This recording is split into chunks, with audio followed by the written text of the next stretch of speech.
Assalamualaikum warahmatullahi wabarakatuh. Baik, nama saya Semar Fitri Dzikrillah akan sedikit menjelaskan tentang analisis balaghah pada kajian ilmu bayan yang terdapat pada Al-Quran Juz 25.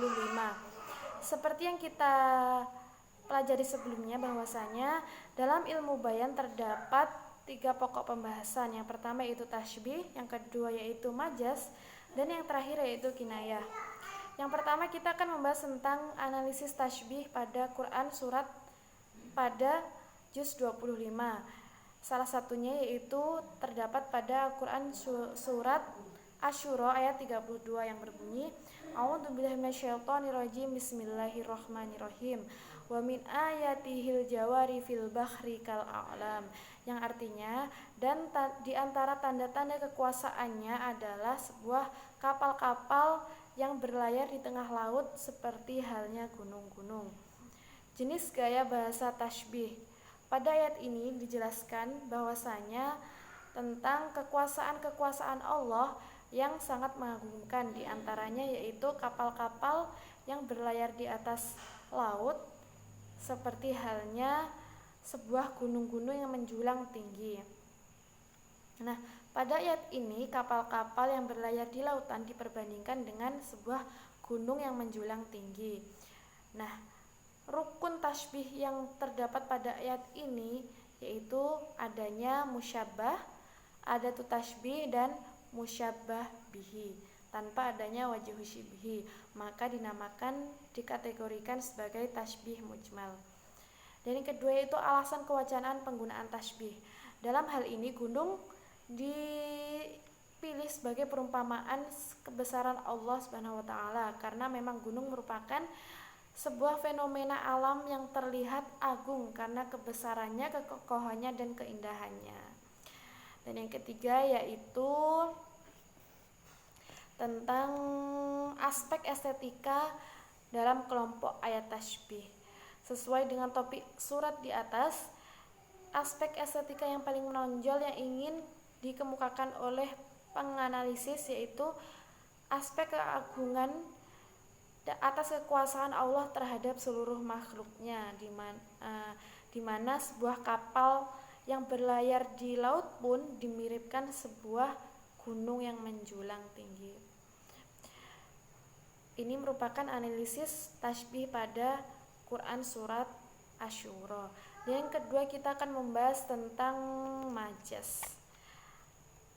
Pada pembahasan majaz terdapat analisis Quran pada surat Az-Zukhruf ayat 38 yang berbunyi A'udzubillahi minasyaitonirrajim Bismillahirrahmanirrahim hatta idza ja'ana qala ya laita baini wa bainaka bu'dal masyriqaini fa bi'sal qarin, yang artinya sehingga apabila orang-orang yang berpaling yang itu datang kepada kami di hari kiamat, maka dia berkata, semoga jarak antara aku dan kamu seperti jarak antara timur dan barat. Maka setan itu adalah jahat-jahatnya teman.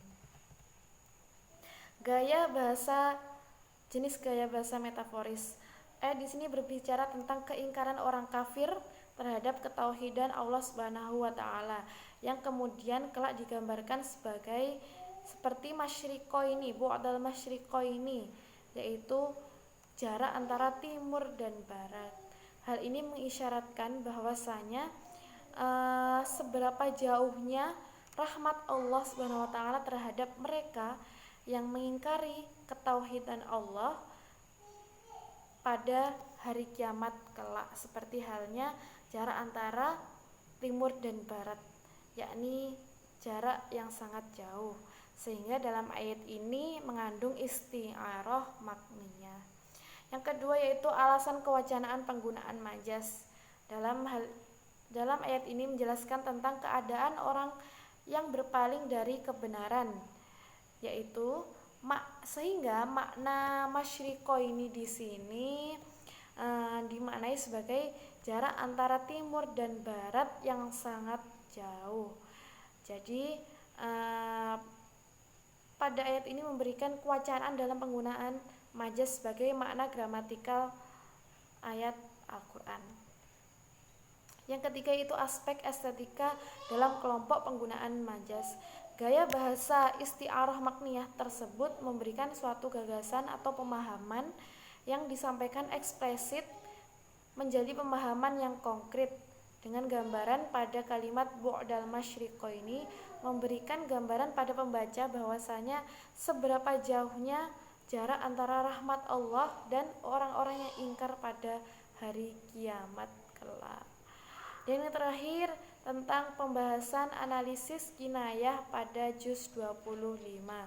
Pada juz 25 ini analisis kinayah terdapat pada Quran surat Az-Zukhruf ayat 18 yang berbunyi A'udzubillahi minasyaitonirrajim Bismillahirrahmanirrahim.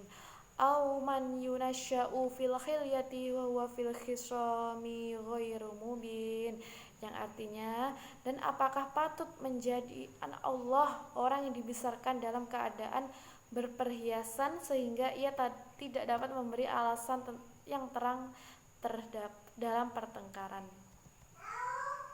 Nah, kategori kinayah. Kategori kinayah di sini, ayat di sini berbicara tentang ketidaksukaan orang musyrik terhadap kelahiran anak perempuan. Jadi mereka menganggap anak perempuan ini sebagai suatu hal yang lemah, yang kemudian mereka nisbatkan hal itu kepada Allah Subhanahu wa taala. Sehingga yang kemudian ditegaskan apakah perempuan patut dinisbatkan kepada Allah, dan pada hakikatnya mereka beranggapan bahwasanya perempuan merupakan seseorang yang lemah, makhluk yang lemah yang banyak mempunyai kekurangan. Padahal dalam hal ini, dalam ayat ini dijelaskan bahwasanya perhiasan yang diberikan perempuan sejak kecil itu merupakan perhiasan untuk menutupi kekurangan-kekurangan perempuan. Yang kedua yaitu alasan kewacanaan penggunaan kinayah. Dalam ayat ini menjelaskan tentang orang yang menganggap wanita sebagai suatu hal yang rendah dan lemah, menisbatkan suatu hal yang lemah itu kepada Allah Subhanahu wa taala. Sehingga ayat ini mengandung sebuah kinayah atau pengungkapan makna yang memaksudkan makna lain. Dalam penyebutan ini hanyalah sebagai taklif atau prioritas yang akan memberikan kewacanaan dalam penggunaan kinayah sebagai makna gramatikal pada ayat Al-Quran. Yang ketiga itu aspek estetika dalam kelompok penggunaan kinayah. Gaya bahasa kinayah tersebut memberikan suatu gagasan atau pemahaman yang tidak disampaikan eksplisit menjadi pemahaman yang konkret. Dengan gambaran pada kalimat fil khilyati memberikan gambaran pada pembaca bahwa betapa mulianya wanita, seorang wanita yang telah dibesarkan dengan dalam keadaan berhias sejak kecil untuk menutupi segala kekurangannya. Mungkin cukup sekian penjelasan dari saya. Apabila ada kurang lebihnya mohon maaf. Akhirul kalam. Assalamualaikum warahmatullahi wabarakatuh.